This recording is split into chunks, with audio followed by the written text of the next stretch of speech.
A very warm welcome to all of you. My name is Anshul Tyagi, and this is my YouTube channel Grow With Me. So today we will be starting with our unit 3, that is perception. And this particular video is the part 2. I hope you must have viewed the part 1 of this particular chapter or unit. So please do give it a watch before viewing this. Because for conceptual clarity it is very important. So guys, my YouTube channel will provide you a very informative and productive content. If you find it useful, do subscribe, like and share the YouTube channel. And today we will be starting with sensation. So the basic content that we would be entertaining in this particular part is basically the I would show you from sensation to uh, so we would be starting from sensation, then process of sensation, then role of attention in perception, then law of organization, then the furthermore things that is what we were going through that are just figure ground relationship, Gestalt law of perceptual organization, then factors affecting perception. So guys, we would this is the second part of the video, and the third part would also be coming soon. So without wasting a time, let's get started. And also, this particular session would be a bit lengthy, so please pay utmost attention throughout the video. And without wasting a time, let's get started with the topic sensation. So, guys, sensation, as we all know, to sense something, okay, to actually feel something that yes, certain things are in our surrounding. Sensation is the topic which is very important and for this particular chapter. And let's get started. So the very first contact that we develop with our environment, तो जो हमारे आसपास की जो surrounding है उसमें जो सबसे पहला कांटेक्ट हम अपने या फिर जो टच या फिर एक फील जो हम अपने एनवायरनमेंट से बेसिकली बनाते हैं डेवलप करते हैं, that is basically the thing that which is called sensation. So the focus here of sensation is the relationship between various forms of sensory stimulation and our senses. So the sensation का मतलब होता है कि एक तरीके का relationship तैयार हो जाता है between the sensory stimulation, basically all the electromagnetic sound waves, pressure, जो भी हमें फील हो सकता है, जो भी हमें हमारे सेंसेस को स्टिमुलेट करता है, एक्टिवेट करता है, जो भी चीजें जो हमारे सेंसेस को स्टिमुलेट करती हैं, इन सारी चीजों के साथ जब हमारे सेंसेस और ये स्टिमुलेशन होती है, इन सबके बीच में जो कॉन्टेक्ट डेवलप होता है, that is basically called the thing sensation. So the process of gathering information about the environment using our senses and then transmitting it to the brain for further process, this is the exact definition of sensation. तो sensation is basically कि हम अपने environment के अंदर से information को gather up करते हैं यूजिंग आवर सेंसेशन और सेंसेस बेसिकली सेंस ऑर्गन्स, और जो सेंस ऑर्गन्स होते हैं वो सेंसरी स्टिमुलेशन की वजह से एक्टिवेट होते हैं, that yes there is certain thing in our surrounding that we need to actually sense, and the information which are gathered from here will be then transmitted to the brain for the further processing. Okay, so sensation plays a very important role in our perception. Now comes the thing, what is the process of sensation? So let's get started with the process. So the sensation basically occurs unconsciously. हम बिना awareness के कुछ ना कुछ चीजें sense कर जाते हैं. We actually sense or basically, you know, we feel it, we develop the relationship between us, our sense organs, and the sensory stimulation unconsciously. बिना जाने हमें फील हो जाता है बैठे बैठे कि that vibrations are coming, that yes, earthquake just had, you know, just an earthquake was felt, and all those things. Okay, we sense that there, yes, that this particular pan or hot pan is lying outside my, okay, we also sense that yes, a particular thing or a glass of water is cold or basically a chilled one. तो ये सब कुछ जो हम sense करते हैं, we sense the texture, that the surface is hard, that is soft. Okay, this all comes in our senses. What we hear, a harsh voice or a pleasant voice. Okay, जो भी information हमारे sense organs के through हमें मिलती है, we gather that information through the process of sensation. So basically through the process of sensation we interpret the sensory information. जो भी हमारे पास information आ रही है, we actually sensation helps us to interpret it, so that we can derive a meaning of one's observation. We observe the stimuli, okay, we observe it using, or basically we sense it using our senses, and then we actually interpret it, और interpretation के through ही हम एक meaning assign करते हैं, as you have just learned in the part 1. So उसके through हम अपने sensation को पूरे के पूरे प्रोसेस को हम समझने की कोशिश करेंगे. Now let me move to the next slide. So sensation के अंदर भी हमारे पास 3 स्टेप्स होते हैं. The very first step that we actually get under is, just let me change my color, that is reception. So reception means the process of receiving information in the form of light, heat or other physical energy by one's senses using specialized receptor cells. तो हमारे जो skin होती है या फिर हमारे जो sense organs होते हैं उसके अंदर रिसेप्टर सेल्स एग्जिस्ट करते हैं. स्पेसिफिकली हमारी जो टिप्स होती हैं स्किन की, या बेसिकली हमारी जो फिंगर्स की टिप होती हैं या स्किन या बाकी चीजों के अंदर भी रिसेप्टर सेल होते हैं. सो व्हाट हैपेंस इज कि रिसेप्शन प्रोसेस के थ्रू हम अपने जो इंफॉर्मेशन है अपने आसपास, जो कि फिजिकल एनर्जी की फॉर्म में इंफॉर्मेशन है, हम उसको सेंस करते हैं. ठीक है, the energy can be in the form of light और हीट और एनी अदर फॉर्म, तो उसको हम सेंस करते हैं using our specialised receptor cells. So this particular first step is basically to actually receive the information, that is known as reception. Next comes transduction. Transduction जो process होता है, it basically helps us to convert the receiving physical energy into electrical impulse or energy. हमें जो अपने specialized receptor cells से जो physical energy महसूस हुई है, in transduction we convert it into electrical impulse or a electrical message. हम उनको नर्व अपने न्यूरॉन्स के थ्रू अपने ब्रेन और नर्वस सिस्टम तक ले जाने के लिए उसको हमें कन्वर्ट करना पड़ता है इलेक्ट्रिकल इम्पल्स के अंदर, so as the brain and nervous system interpreted. तो बेसिकली रिसेप्शन के बाद आता है ट्रांसडक्शन, और ट्रांसडक्शन के बाद आता है हमारा इंटरप्रिटेशन.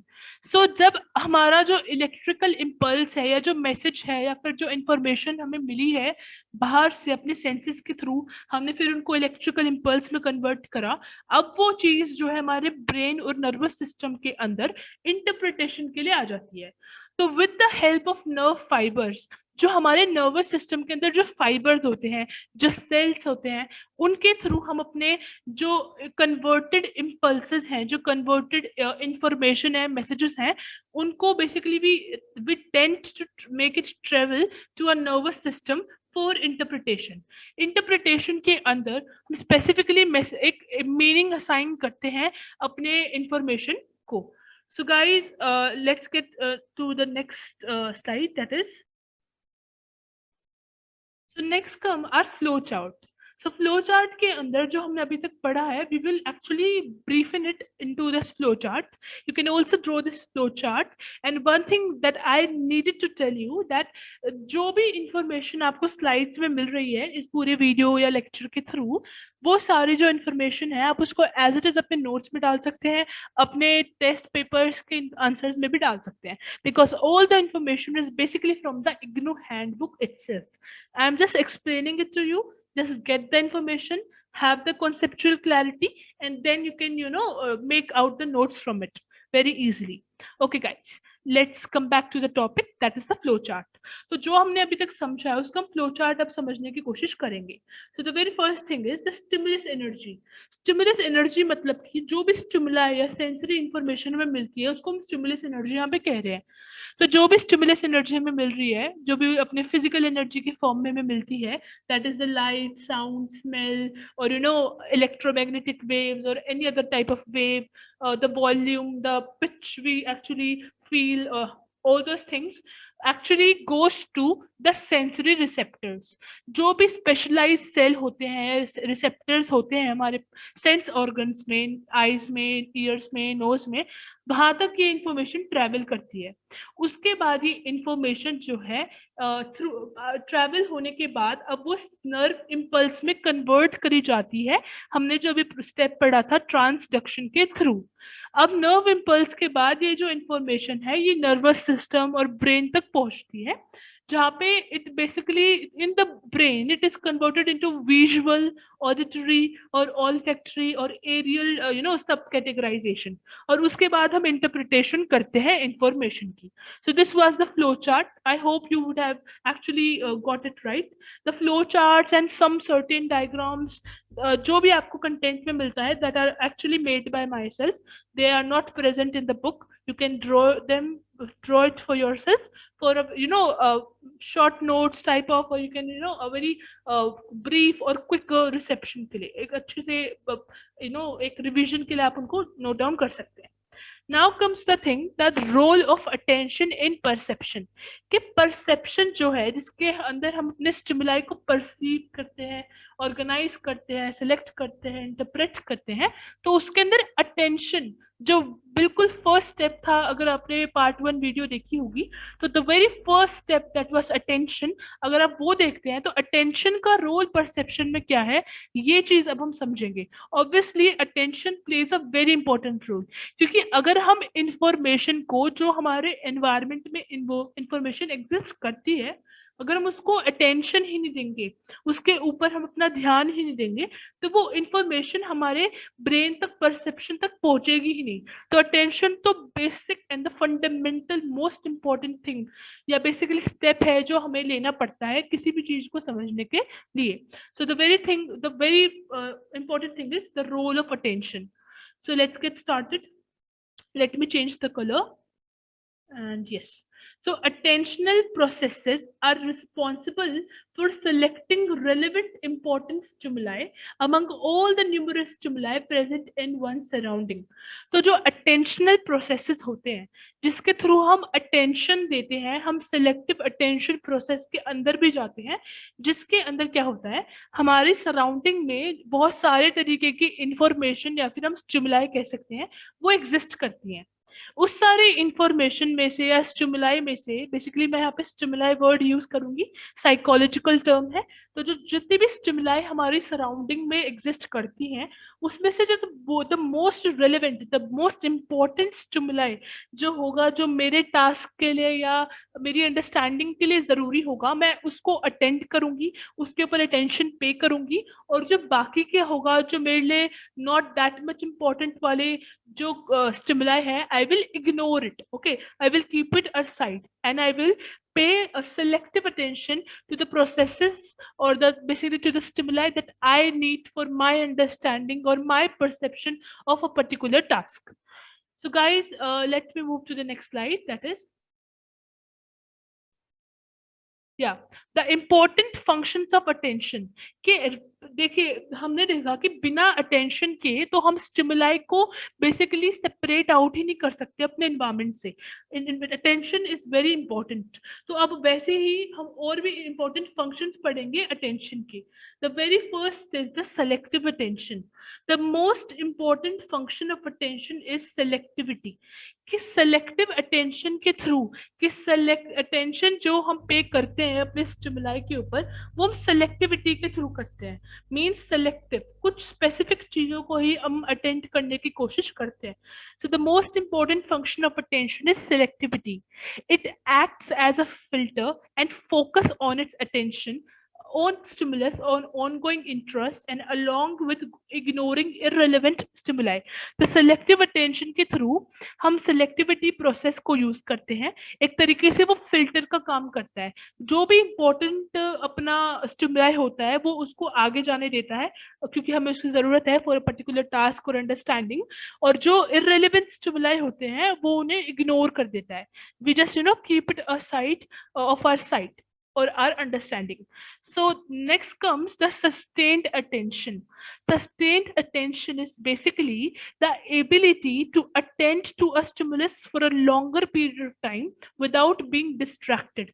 Sustained आपको समझ में आ रहा होगा, sustained एक particular period of time, एक basically पूरे period of time के लिए आप उसके ऊपर continuous एक attention जब आप एक स्टिमुलस के ऊपर लगा के रखते हैं, एक एबिलिटी की यस एक स्टिमुलस अगर हमें चाहिए, हम उसे बहुत देर तक अपने दिमाग में रिटेन रखना चाहते हैं, जब तक हम टास्क को कंप्लीट ना कर दे, तो तब तक के लिए वहां पे सस्टेन्ड अटेंशन का यूज होता है without being distracted. For example, अगर आपको कोई एकदम से बोल देता है note down a number very fast, और यू कैन आपके पास कोई ऐसी सुविधा नहीं है, they will say that learn the number right now, और आपको एक कॉन्टेक्ट नंबर लर्न करना पड़ जाता है, तो आप उसके उस नंबर के ऊपर सब कुछ भूल जाते हैं, आप उस पर्टिकुलर मोमेंट पे क्या कर रहे हैं, और उस पर्टिकुलर कॉन्टेक्ट नंबर को आप बार बार ही बोलते रहते हैं, मेमोराइज करते रहते हैं, और उसको तब तक मेमोराइज करते हैं जब तक उस इंडिविजुअल आपसे वो नंबर जल्दी से नोट डाउन ना कर दे। तो ये नॉर्मल लिविंग में भी हम देखते हैं कि sustained attention is very important for our perception और अदर अंडरस्टैंडिंग और डिसीजन मेकिंग, हर एक चीज के लिए बहुत इंपॉर्टेंट होता है अटेंशन पे करना, the very fundamental thing. Okay, now come see sensation का क्या रोल था या अटेंशन का क्या रोल था, वो हमने देख लिया। Now comes a topic laws of organisation. Basically आप जो स्टिमुलाई देख रहे हैं उसको आप कैसे ऑर्गेनाइज करते हैं, कौन से लॉज के थ्रू या कौन से बेसिक लॉज के साथ साथ आप उन चीजों को ऑर्गेनाइज करते हैं। तो दीज वर इनको हम जेस्टॉल्ट प्रिंसिपल्स भी कहते हैं, क्योंकि जेस्टॉल्ट ने basically Gestalt was a pioneer of these. So very first thing इससे बेसिकली सारे लॉज को स्टार्ट करने से पहले आपको एक बेसिक चीज जो पता होनी चाहिए, that is basically the figure ground relationship. Figure ground relationship जो होती है उसके थ्रू हम समझ में आता है that it suggests that one has a tendency to separate our surrounding in the form of figure and ground। हमारे जो एक टेंडेंसी होती है या फिर एक आदत बन जाती है या फिर हमारा जो एक नॉर्मल फंक्शनिंग होती है कि हम कोई भी चीज हमें या फिर कोई भी स्टिमुलाई हमें देखने को मिलता है या कोई भी पिक्चर देखने को मिलती है या एक तरीके से ऑब्जेक्ट देखने को मिलता है या अपने आसपास के एनवायरमेंट में भी हम हर एक चीज को एक फिगर ग्राउंड रिलेशनशिप में कन्वर्ट कर देते हैं।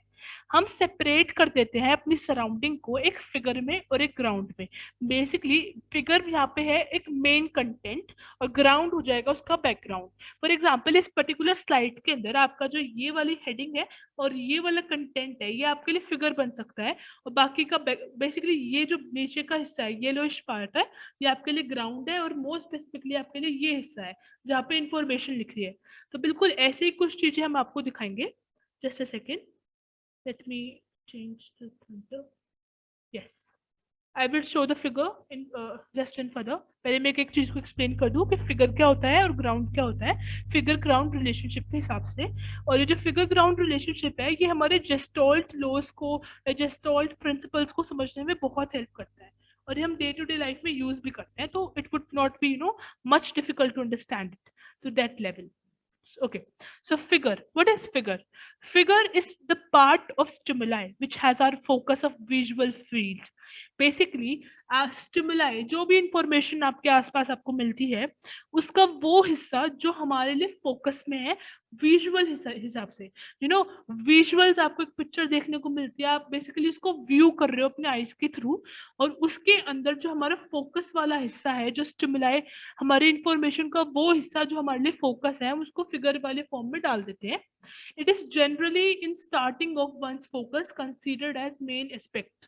जब जैसे मैंने जैसे भी एक फिगर्स आएंगी मैं आपके स्क्रीन के ऊपर फ्लैश करूंगी, तो जो वेरी फर्स्ट थिंग जो आप जिसके ऊपर फोकस करोगे वो आपके लिए फिगर होगा और बचा हुआ ग्राउंड होगा। ओके, द मेन फोकस जो आपको बिल्कुल स्टार्टिंग में देखने को मिलता है। It has a definite shape and remembered better.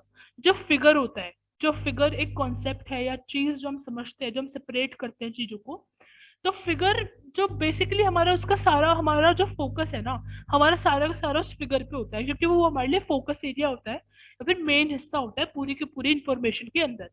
तो it basically have a definite shape, एक particular shape, it basically holds a particular shape, and as a result because हमारा फोकस भी उस पर ज्यादा है और उसकी एक शेप भी है, हम उसको ज्यादा देर तक रिमेम्बर कर पाते हैं या फिर रिटेन कर पाते हैं as compare to the ground. Now comes the thing which is ground. Just a second. Ground. तो ground basically provides the background of the visual field. जहाँ पे भी आपको फिगर देखने को मिलता है उसके पीछे का हिस्सा हमारे लिए बैकग्राउंड होता है, तो हम उसके लिए इसको कहते हैं ग्राउंड। तो ग्राउंड की तो कोई मतलब जो बैकग्राउंड होता है उसकी कोई लिमिट नहीं होती है, हम उसको लिमिटलेस या फिर शेपलेस समझते हैं, और उस बैकग्राउंड के अंदर जो शेप बनती है हम उसको फिगर समझते हैं। I will show the visuals now, just a second. See over here, what do you observe? For many of you the white thing may be a ground, ये एक बैकग्राउंड होगा, और बीच में एक इंडिविजुअल एक तरीके का बेसिकली एक इंस्ट्रूमेंट है वो बजा रहा है, और किसी किसी के लिए ये जो आईज या फिर कुछ एक फिगर भी बन सकती है। ओके, बहुत सारी फिगर्स भी बन सकती हैं, और बहुत सारे आप किसी के लिए वाइट हिस्सा जो होगा वो ग्राउंड होगा और ब्लैक वाला फिगर होगा, मतलब कि जो ब्लैक वाला होगा आप उसके ऊपर ज्यादा फोकस कर रहे हैं, वो आपके लिए ज्यादा इंपॉर्टेंट है, और जो वाइट हिस्सा है वो आपके लिए जस्ट अ बैकग्राउंड है। ऑब्वियसली यहाँ पे हमारे हमें देखने को मिलता है कि ब्लैक वाले हिस्सा जो ब्लैक वाला कंटेंट है उसकी एक पर्टिकुलर शेप है as compare to the white. So हमारे लिए यहाँ पे ब्लैक वाला जितना भी पोर्शन है वो हमारे लिए फिगर है, और व्हाइट वाला हिस्सा हमारे लिए ग्राउंड है। ऐसी और बहुत सारी चीजें हैं, I will show you just a second. So here comes. What do you observe over here? Directly when I just switch it off, I see just a second, a chimpanzee and a lion. Lion sort of, a lion or tiger I can say. And जब मैं ज्यादा focus करती हूँ तो मेरे को एक tree दिखता है, और प्लांट ऊपर बेसिकली वो दिख रहे हैं, और नीचे कुछ फिशेस भी दिख रही हैं। ओके, तो बेसिकली यहाँ पे अब यहाँ पे हर एक चीज की एक डेफिनेट शेप देखने को मिल रही है मेरे को।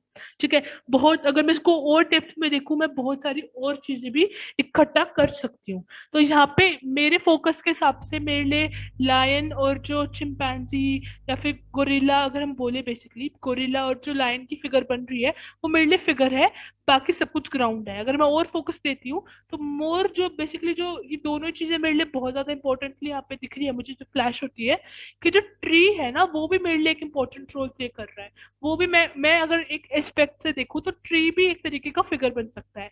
तो ये कुछ ऐसे फिगर्स हैं जिसके अंदर हमारे परसेप्शन को टेस्ट किया जाता है बाय अ प्रोफेशनल साइकोलॉजिस्ट। वो हमें ऐसी ऐसी फिगर्स दिखाते हैं और हमारे परसेप्शन को समझने की कोशिश करते हैं। अब you can see when I switched it over here, I flashed the screen or the basically the picture, a random picture for you. तो आप किसी के लिए ये बल्ब होगा, अगर आप देखें तो you can see a bulb is basically a hand is holding a bulb like this, और मैं हैंड भी अच्छी तरह दिख रहा है एक शेप, और एक बल्ब भी दिख रहा है, और अगर कोई कहे थोड़ा और दिमाग लगाए तो ये भी हो सकता है कि जो हैंड है वो कुछ कॉइन्स उठाने की कोशिश कर रहा है, ऐसे भी सोच सकते हैं नो, अलग थिंकिंग अलग परसेप्शन। तो ये सारे बेसिकली पिक्चर्स होती हैं जो फिगर ग्राउंड रिलेशनशिप को रिजेंबल करती हैं। नाउ अब बहुत पिक्चर देख ली है हमने, बहुत फ्लैशेस देख ली हैं, अब हम जरा अपने कंटेंट पे आ जाते हैं वापस। सो अर्ली इन द, अब हम जेस्टॉल्ट प्रिंसिपल्स पे आ चुके हैं। फिगर ग्राउंड रिलेशनशिप आपको समझ में आ चुका होगा, इतना बहुत था। आप एक बार स्लाइड को रीड कर सकते हैं for more clarity. Now comes the thing that in early during the early 20th century, three German psychologists, Max Wertheimer, Wolfgang Kohler, and Kurt Kafka. Certain pronunciation may be wrong or may split the flow. Sorry for that, but yes, they were three German psychologists जिन्होंने कुछ new principles, कुछ specific laws, नए laws दिए थे, जिन्हों उनके इन जो principles थे इन्होंने एक्सप्लेन किया परसेप्शन। और इसीलिए इन सारे जो लॉज अब हम पढ़ने वाले हैं इनको हम जेस्टॉल्ट प्रिंसिपल के नाम से जानते हैं, बिकॉज ये थ्री जो जर्मन साइकोलॉजिस्ट हैं इन्होंने इन जो जो उन्होंने अपने लॉज को एक्सप्लेन किया है, लोगों के सामने लाए 20th सेंचुरी में स्टार्टिंग में, तो इन्होंने अपने परसेप्शन के जो प्रिंसिपल्स हैं उनको नाम दिया था Gestalt principles. According to them, इनके हिसाब से perception does not include an ordered arrangement of stimuli as objects, instead it is a process through which one seeks or concludes a form or a pattern out of it. According to these three German psychologist, ये कहना चाहते हैं कि perception के अंदर कोई भी चीज एक ऑर्डर में या अरेंजमेंट में आपको इंफॉर्मेशन या स्टिमुलाई नहीं मिलेगा। आप जो है उस इंफॉर्मेशन को या पैटर्न को समझने की कोशिश करते हो। फॉर एग्जाम्पल, अभी हमने कुछ पिक्चर्स देखी थी, मैंने स्क्रीन के ऊपर फ्लैश करी थी, आपने देखा था, आप समझा था, कहीं पे ट्री बन रहा है, कहीं पे गोरिल्ला बन रहा है, कहीं पे बल्ब बन रहा है। तो वो इंफॉर्मेशन आपको एकदम से किसी ऑर्डर में नहीं मिला था, आपने उसको अरेंज किया है, आपने हर एक चीज को अरेंज किया है, ऑर्गेनाइज करा है और फिर समझा है कि यस यहाँ पे तो गोरिल्ला की शेप बन रही है, तो गोरिल्ला का फेस बन रहा है। तो वो सारी चीजें, इसी को जेस्टॉल्ट प्रिंसिपल्स के थ्रू ये थ्री जर्मन साइकोलॉजिस्ट समझाना चाहते थे कि कोई परसेप्शन के अंदर कोई भी एक ऑर्डर्ड अरेंजमेंट नहीं आती है स्टिमुलाई की, वहां पे आपको अरेंजमेंट करनी पड़ती है, एक पैटर्न समझना पड़ता है और फिर आप एक परसेप्शन होल्ड करते हैं उस पर्टिकुलर ऑब्जेक्ट या स्टिमुलाई के लिए। Okay, let's move further and let me clear the drawings. Yes, now अब हम थोड़े सा और बेसिक कॉन्सेप्ट्स को समझते हैं जेस्टॉल्ट प्रिंसिपल्स के बारे में, फिर एक एक करके सारे जेस्टॉल्ट प्रिंसिपल्स या सारे लॉज हम समझेंगे। बहुत ही इजी और बहुत ही इंटरेस्टिंग कॉन्सेप्ट है। आई hope you will pay a continuous and thorough attention on it.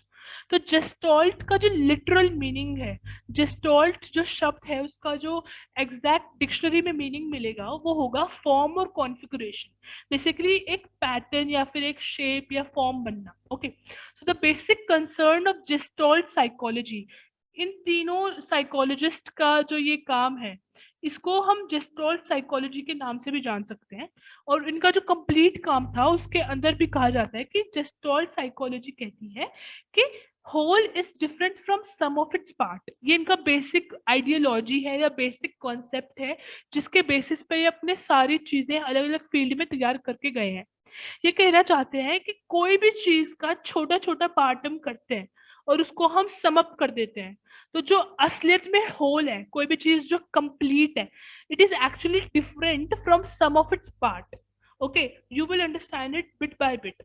So on the basis of above proposition, इस इनकी जो ये आइडियोलॉजी है that whole is different from sum of its part, इसके basis पे Gestalt psychologists, they basically proposed a number of principles to explain the process of perceptual organization.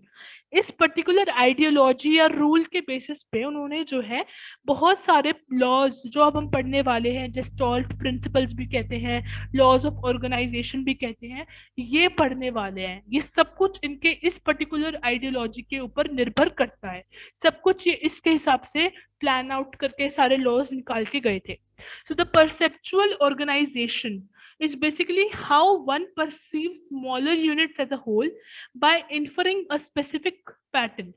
Basically perceptual organisation जो हम देखेंगे, द लॉज ऑफ ऑर्गेनाइजेशन, जिसके अंदर perceptual organisation हमें देखने को मिलेगी, उसका मतलब होता है कि कैसे हम स्मॉलर यूनिट्स, छोटे छोटे यूनिट्स को परसीव करते हैं कंप्लीट होल बना के, और फिर हम कैसे एक पैटर्न को समझने की कोशिश करते हैं।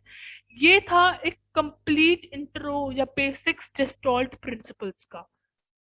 Now let me move to next slide, and I hope you are getting all the points and all the concepts. If you are getting it, do hit a like button. Okay, the very first law जो आज हम पढ़ेंगे, that is the law of proximity. कुछ बच्चों को proximity शब्द सुनते ही समझ में आ चुका होगा, और बाकी मैं आपको एक्सप्लेन करती हूँ। और एक फिगर आपको देखने को मिल रही होगी डॉट्स की, तो डॉट्स के थ्रू यहाँ पे क्या कहना चाहते हैं वो भी देखेंगे। एक सेकंड में, let me just change my pen colour. Okay, so law of proximity, पहले हम इसका कंटेंट पढ़ते हैं। To perceive stimuli meaningfully, one perceives the stimuli which are more closer to each other, to one another as group. अब हम क्या करते हैं, लॉ ऑफ प्रॉक्सिमिटी कहता है कि कोई भी स्टिमुलाई को एक मीनिंगफुल तरीके से समझने के लिए, उसका परसेप्शन समझने के लिए, उसकी उसको अच्छी तरह इंटरप्रेट करने के लिए, हमें जो भी स्टिमुलाई या जो भी इंफॉर्मेशन हमें पास में दिखती है, जो भी क्लोजर होती है, जिनके बीच में गैप्स कम होता है, उसको एक कंप्लीट ग्रुप मान लेते हैं। फॉर एग्जाम्पल, अगर आप देखते हैं तो ये वाला एक कंप्लीट ग्रुप माना जाएगा जिसके अंदर आपके पास 6 रोज है। ओके, सिक्स डॉट्स हैं ब्लैक, उसका एक कंप्लीट ग्रुप हम बोलेंगे। एक ग्रुप ये होगा जिसके अंदर दो दो रो है, और ये 4 ग्रुप्स बन रहे हैं। और ये हम इस बेसिस पे कह रहे हैं, इन ग्रुपिंग को हम इसलिए कह रहे हैं क्योंकि इनके बीच में जो स्पेसिंग है वो ज्यादा पास में है, बिकॉज ईच ईच एलिमेंट और हर एक चीज जो है वो पास में है। और basically the close the basically the space is very low, very very less, and each unit is very closer to basically itself. Okay, so यहाँ पे law of proximity लग रहा है। तो one classified them as cluster group rather than an individual. अब अगर मैं कहूंगी तो मेरे लिए कंप्लीट ग्रुप है या फिर एक पूरा पूरा झुंड है या क्लस्टर है, ना कि मैं इसको कहूंगी कि ये एक यूनिट है। एक यूनिट इसके अंदर ये डॉट होगी, ये जो ब्लैक डॉट है, और ये जब सारे एक साथ इतने पास में है, बहुत ही कम स्पेसिंग है, तो मैं इसको एक ग्रुप कहूंगी। सेकंड ग्रुप मेरे लिए ये रहेगा, थर्ड ग्रुप ये रहेगा, और फोर्थ ग्रुप ये रहेगा। तो ये जो भी मैं क्लासिफिकेशन कर रही हूँ या परसीव कर रही हूँ, ये because of law of proximity. Our brain groups large elements as one. इसके अंदर हम क्या करते हैं, अपने लार्ज ग्रुप्स को जिनके बीच में स्पेसिंग कम होती है उसको हम कंप्लीटली एक ग्रुप मान लेते हैं, so as to interpret it more easily, जिससे कि हम इसको बहुत और अच्छी तरह इजिली इंटरप्रेट कर पाए। आई hope you would have understood it till now कि हम एक यूनिट या फिर स्टिमुलाई के बीच में कितनी क्लोजनेस है उसके बेसिस पे हम जो है उस पर्टिकुलर स्टिमुलाई को ग्रुप करते हैं, क्लस्टर में डालते हैं, और फिर हम उसको क्लासिफाई करने की कोशिश करते हैं। ये था law of proximity. Next comes a law which is basically law of similarity. So just a second, and we would be now starting with law of similarity. आप देख पा रहे होंगे एक picture. So let's get started with this. Okay. So now we will be starting with our law of similarity. So law of similarity states that, okay, सबसे पहले हम ये समझने की कोशिश करते हैं कि आपको इस फिगर से क्या समझ में आता है, फिर आप क्या परसीव करते हैं। You are seeing that numerous individuals are standing over here, and all of them are basically in black in color. और एक इंडिविजुअल जो हमें अलग स्पॉट आउट हो रहा है वो है this one, orange one. What happens is, because बाकी सबका सब कुछ सिमिलर है, फिगर बिल्कुल सिमिलर है, बस कलर में डिफरेंस है, because there is no similarity in colour between the black one and the orange one. तो हम इन सारे ब्लैक वाले जो है उनको एक जैसे समझेंगे, हम उनको एक ग्रुप में वो कर देंगे कैटेगराइज, और जो ऑरेंज वाला है उसको हम एक्सक्लूड कर देंगे या फिर साइड में रख देंगे। तो इसी को हम कहते हैं लॉ ऑफ सिमिलैरिटी। बेसिकली हम सिमिलैरिटी के बेसिस पे in terms of their features, for example their physical features और कैरेक्टरिस्टिक्स के हिसाब से हम उसको सिमिलैरिटी के बेसिस पे हम चीजों को कैटेगराइज करते हैं। For example, one perceive similar stimuli as grouped into one as a whole. तो जो भी सिमिलर स्टिमुलाई होगा, जो भी सिमिलर इंफॉर्मेशन होगी, हम उसको एक ग्रुप में एज अ होल डाल देते हैं, और जो सिमिलर नहीं होगा उसको एक अलग कैटेगरी में कैटेगराइज कर देते हैं। So this particular law of similarity is basically used extensively. ये बहुत सारी चीजों में बहुत ज्यादा यूज होता है। For example, in a cricket match हम क्या करते हैं, we actually tend to group the players on the basis of their jerseys colour, कि उनके जो जर्सी उन्होंने पहनी हुई है, if they are blue so they are of India, and if they are green coloured jersey they are of Pakistan और any other country. Colour के basis पे हम उनको बेसिकली कैटेगराइज करते हैं और समझ लेते हैं कि अगर मैच देखने बैठे हुए हैं, बहुत दूर बैठे हैं ग्राउंड से, and we actually categorize it that yes, that blue player is of India, and that green or any other color is of another country. So this is basically the time when we use law of similarity. So law of similarity is also important, a very important one in basically perception law, basically when we organize the stimuli. So our next law is law of continuity and good communication. So what happens is, due to one's tendency, one perceives stimuli of figure into continuity rather than in parts. So what happens is, कि हमें अभी दिख रहा है 3 figure दिख रही है पर इनकम्प्लीट सी है, पर मैं फिर भी कह सकती हूँ कि ये रेक्टेंगल है, ये ट्रायंगल है और ये सर्कल है। भले ही बीच के पार्ट्स गायब है, मैं पर फिर भी उनको कॉन्टिन्यूस ही मानूंगी मैं, क्योंकि अपने दिमाग में इसको जैसे स्क्रीन पे फ्लैश हुआ, मैं समझ गई कि अगर मैं इसको इसको जोड़ूंगी तो एक सर्कल बन जाएगा। So this is where the law of continuity and good communication comes, कि हम बिकॉज यहाँ पे अगर हम देखें तो एक तरीके से हमारा एक्सपीरियंस की वजह से हो रहा है। अगर मैं पहली बार पूरी लाइफ के अंदर इस पर्टिकुलर फिगर को देखती तो मैं नहीं समझ पाती, पर because I know that yes it can be converted into a circle, so I just joined the incomplete portion in my mind and I have perceived it as a circle. So this is the place where we use law of continuity or good communication. See, अब जो आगे आने वाले laws होंगे वो कुछ कुछ similar लगेंगे, पर they are not similar, you have to understand the difference, very slight difference exist, or sometimes a major difference exists, but we tend to hope no that this particular law is similar to that, but no, every law is different from each other. So it is shown more in perception of line. अगर हमें कोई भी line की continuation में, अगर हमें कोई line बना दी है, कोई भी फिगर बना दी है, ज्यादातर ये परसेप्शन ऑफ लाइन के अंदर ज्यादा हमें यूज करते हैं लॉ ऑफ कॉन्टिन्यूटी और good communication. Okay, now let's move to the next law which is law of closure. So what happens in law of closure is, just a second, let me go back to the slide and change my color. This is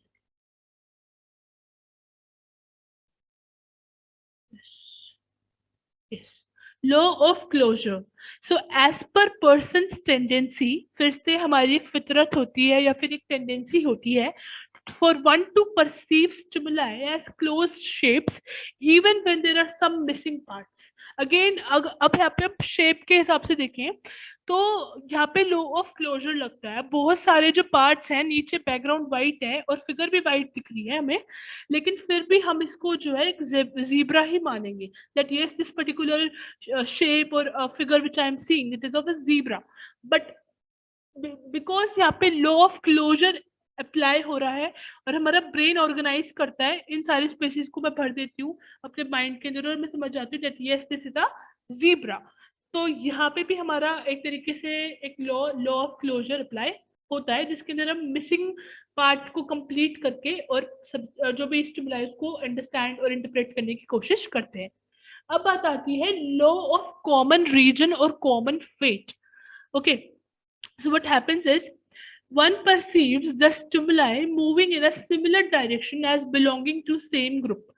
अब हम क्या करते हैं इसके अंदर, अगर कोई भी स्टिमुलाई एक एक कॉमन डायरेक्शन में अगर सारे स्टिमुलाई जा रहे हैं तो मैं उसको कह दूंगी कि ये जितने भी स्टिमुलाई है ये एक ग्रुप के हैं।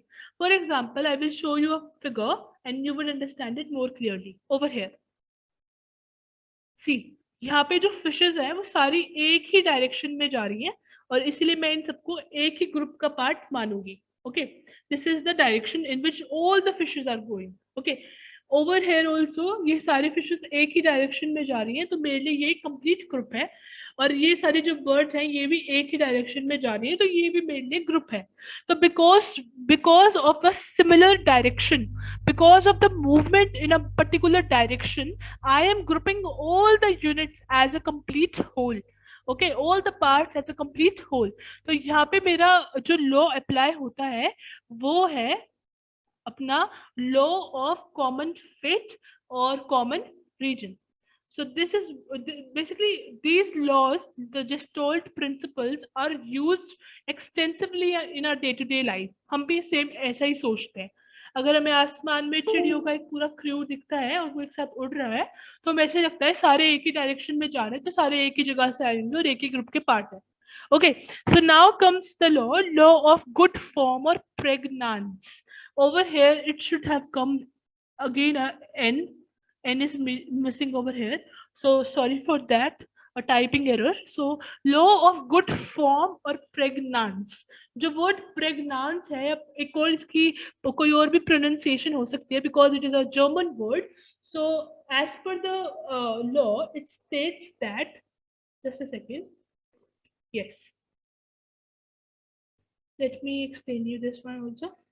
So prognance means a good figure. Okay, a good figure means it is basically, this word comes from a German origin, and according to this particular word, it is basically pregnance. And according to this law, regardless of all possible ways of grouping stimuli, one has a tendency to group the present stimuli into simplest and stablest shape. What happens is, जो भी हमारी एक tendency होती है, यहाँ पे हर एक चीज को साइड में रख के हमारी एक ये टेंडेंसी हो जाती है to group the present stimuli, जो भी सामने स्टिमुलाई है, जो भी प्रेजेंट एग्जिस्टिंग स्टिमुलाई है, हम उसको उसके सिंपलेस्ट फॉर्म में या फिर एक स्टेबल फॉर्म में, जो चेंज ना हो उसके अंदर शेप, उसको एक फॉर्म आउट करने की कोशिश करते हैं। दैट यस के हाँ सब कुछ जो है बहुत ही स्टेबल है, जो भी एग्जिस्टेंस स्टिमुलाई है वो एक बहुत ही सिंपल फॉर्म में हम उसको करते हैं। Simpler form are more favoured and perceived by us. हम कोई भी फिगर को लेके ना, सबसे बेसिक चीज जो हम जानते होंगे, जो सबसे सिंपल चीज जानते होंगे, हम उसके अंदर उसको ग्रुप आउट कर देते हैं, और उसकी कॉम्प्लेक्स साइड को हम सोचने की या उसके ऊपर स्ट्रेस आउट करने की कोशिश नहीं करते। हम कॉम्प्लेक्स चीजों को उसको उस पर्टिकुलर जो हमारा स्टिमुला है उसको कॉम्प्लेक्स ग्रुप में नहीं डालते, और सिंपलेस्ट फॉर्म में उसको हम परसीव कर लेते हैं और समझ लेते हैं। For example, if I show you certain figures, so I would move on to the next slide for this. And over here, what you see, a lion. Okay, you can see a lion, and when I just tilt the existing stimuli ही है, बस मैंने इसको tilt कर दिया, और मेरे हिसाब से यहाँ पे अगर मैं नीचे का हिस्सा ना देखूँ ना, तो मेरे लिए यहाँ पे एक जो है एक माउस बन रहा है, माउस की फिगर बन रही है, ये ईयर, ये फेस। ओके, तो एग्जिस्टिंग स्टिमुलाई ही है, मैं उसको, या फिर मैं माउस ना भी सोच के मैं ये सोच लूंगी कि यहाँ पे जो लायन की जो फिगर है उस वो स्ट्रेट है, और यहाँ पे उसको अपोजिट बिल्कुल उल्टा पलट दिया है, तो मैं उसको फिर भी लायन ही मानूंगी। ठीक है, तो मैं उसको सिंपलेस्ट ग्रुपिंग में ही डालूंगी, मैं कॉम्प्लेक्स वाली साइड पे उसको देख बेसिकली उसको इवेलुएट नहीं करूंगी। Okay, so what happens is, this is the end of the this particular part 2, and only one part is left, that would be uploaded very soon, guys. And if you find the information worthy and useful or informative, do subscribe, like, and share the channel. Thanks a lot, guys, and click here for more such content, and stay updated by just clicking on the bell and subscribe button. Thanks a lot, guys. Stay tuned for more updates, and yes, we would be meeting once again in the third part with the same concept. And do give a watch to the part 1. Thanks a lot. Bye bye.